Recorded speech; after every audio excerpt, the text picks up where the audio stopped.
అందరికీ నమస్కారం అండి.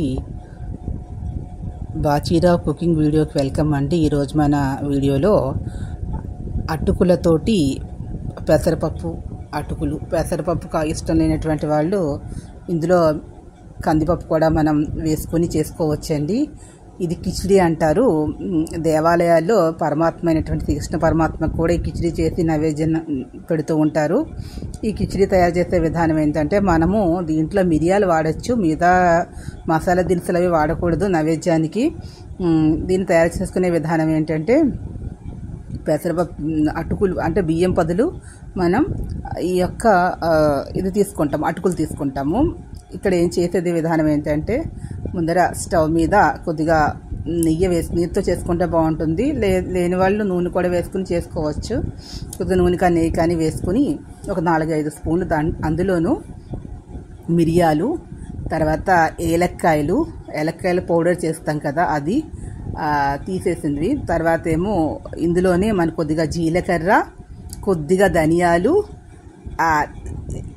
లైట్గా ఇంగువ, ఇది మనం వేయించి పొడి కొట్టి అందులోనే ఒక ఎండుమిరపకాయ కూడా వేసుకొని వేయించి పొడి కొట్టి పక్కన పెట్టుకోవాలి.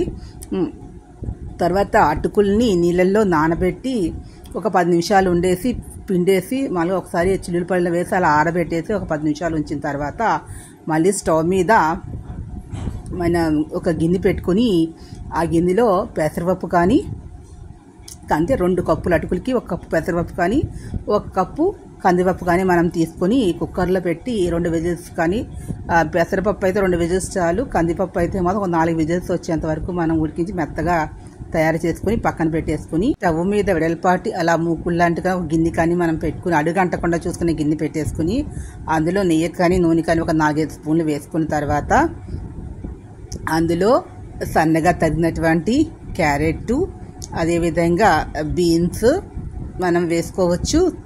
పచ్చిమిరపకాయలు, కొత్తిమీర అన్నీ వేగి అందులోని ఇష్టమైతే ఉన్నవాళ్ళు బఠానీలు కూడా వేసుకోవచ్చు. అవన్నీ కొద్దిగా బాగా వేసేసి మూత పెట్టి ఒక 10 నిమిషాలు అయిన తర్వాత అందులో మనం ఉడికించిన పెసరపప్పు, అంతో పాటుగా పిండుకున్నటువంటి అటుకులు కూడా వేసేసి బాగా కలిపి అందులోనే సరిపడినంత ఉప్పు, కొద్దిగా పసుపు వేసి బాగా కలుపుకున్న తర్వాత ఒక 10 నిమిషాలు ఉంచిన తర్వాత దించేయాలి.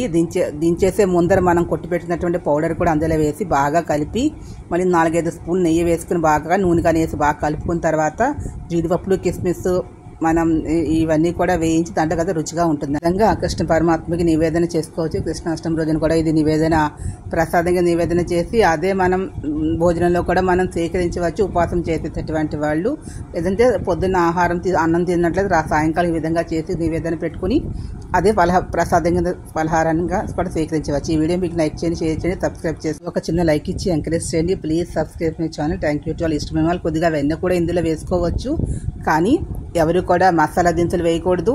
అదేవిధంగా మనకి ఉల్లిపాయ కానీ ఈ ప్రసాదంలో వాడకూడదు.